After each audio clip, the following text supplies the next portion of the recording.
बात उस समय की है जब गौतम बुद्ध छोटे थे और उन्हें गौतम बुद्ध नहीं बल्कि सिद्धार्थ के नाम से जाना जाता था। और उनके एक चचेरे भाई भी थे जिनका नाम देवदत्त था। तो आइए जानते हैं आगे की कहानी। राजा सिद्धार्थ के महल के पास एक बागीचा था जहां बैठकर वे प्रकृति की सुंदरता का आनंद लेते थे। ऐसे ही एक दिन जब वे उस बाग में बैठे हुए थे तभी अचानक उनके पैर के ठीक पास एक घायल हंस आकर गिर गया।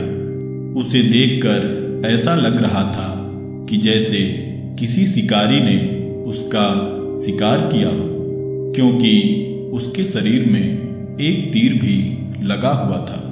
हंस उनके सामने यूं ही फड़फड़ा रहा था। हंस को तकलीफ में देख राजा सिद्धार्थ का दिल पिघल गया और उन्होंने उस घायल हंस की सहायता करने का सोचा। सबसे पहले तो उन्होंने हंस के शरीर में लगे उस तीर को निकाला और फिर उस घायल जगह पर मरहम लगाया। ठीक उसी समय देवदत्त कुछ खोजते हुए सिद्धार्थ के पास जा पहुंचा। हंस को सिद्धार्थ के पास देख देवदत्त बोला, अच्छा तो यह तुम्हारे पास है। मैंने इसका शिकार किया है, इस पर सिर्फ मेरा अधिकार है। लाओ इसे मुझे दे दो। देवदत्त की बातें सुनकर सिद्धार्थ ने कहा, यह हंस घायल अवस्था में मेरे पास आया, तब मैंने इसकी मदद करके इसकी जान बचाई, इसलिए इस पर मेरा अधिकार है। अब हंस को लेकर उन दोनों भाइयों में आपस में ही बहस होने लगी। दोनों में से हंस पर वास्तव में किसका अधिकार है, यह जानने के लिए उन्होंने राजा के पास जाने का निर्णय लिया। और उस समय सिद्धार्थ के पिता ही कपिलवस्तु के राजा थे। जैसे ही वे राजा के पास पहुंचे तो सबसे पहले देवदत्त ने कहा, महाराज आप सिद्धार्थ से कहिए कि यह हंस वह मुझे दे दे, क्योंकि मैंने इसका शिकार किया है, इसलिए इस पर हम दोनों में से सबसे ज्यादा अधिकार मेरा है।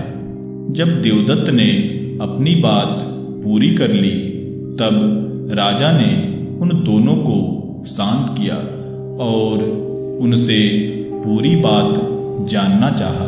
तब सिद्धार्थ ने राजा को पूरी बात बताई और उनसे कहा, पिताजी देवदत्त ने इस हंस का शिकार किया जिससे यह बुरी तरह घायल हो गया और मेरे पास आ गिरा।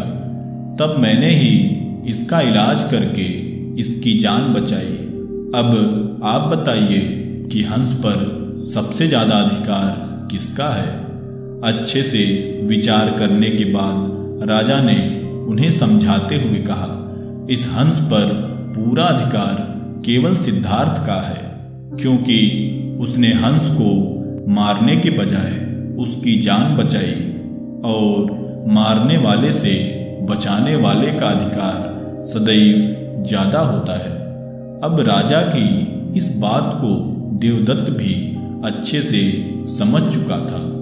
अर्थात इस कहानी से हमें यह सीख मिलती है कि हमें हमेशा परेशान लोगों की सहायता करनी चाहिए, क्योंकि मारने वाले से बचाने वाला सदैव बड़ा होता है और उसका अधिकार भी।